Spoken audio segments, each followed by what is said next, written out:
नमस्कार। आज बड़ी खबर आ रही है सुप्रीम कोर्ट से, जहां पर CBI versus commissioner of police Calcutta का केस चल रहा था, जिसमें जो वो सहयोग नहीं कर रहे थे और इसी को लेकर सीबीआई सुप्रीम कोर्ट पहुंची थी, जिस पर एक दिन का समय और दिया था। आज उस मामले में बड़ा फैसला या कहिए बड़ी टिप्पणी सुप्रीम कोर्ट ने की है, जिसमें कहा है कि राजीव कुमार जो कलकत्ता के पुलिस कमिश्नर हैं, उनको सीबीआई के सवालों के जवाब देने पड़ेंगे, उसके सामने पेश होना पड़ेगा। और साथ ही साथ उन्होंने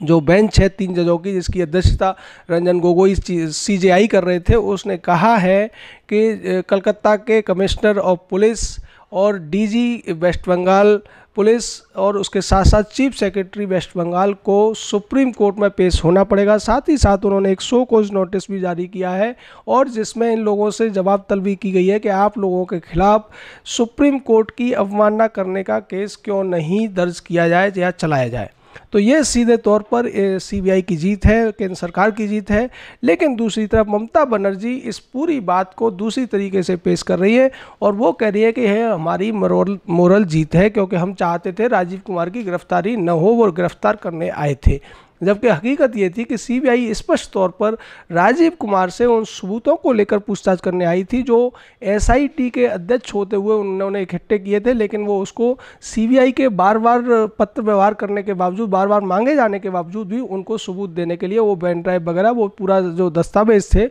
वो देने को तैयार नहीं थे।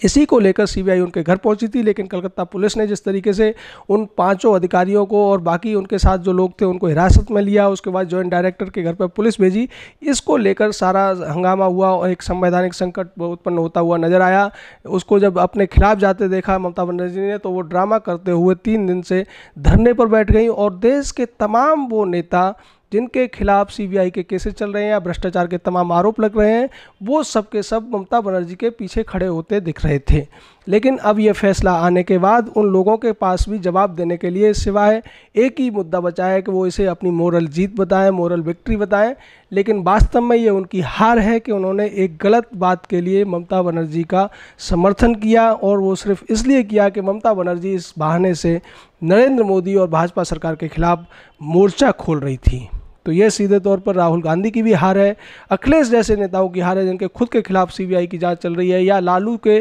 जो लड़के हैं उनके खिलाफ भी सीबीआई जांच है, भ्रष्टाचार के मामले हैं। तो उन सभी लोगों के लिए ये करारा झटका है जो सुप्रीम कोर्ट ने आज दिया है।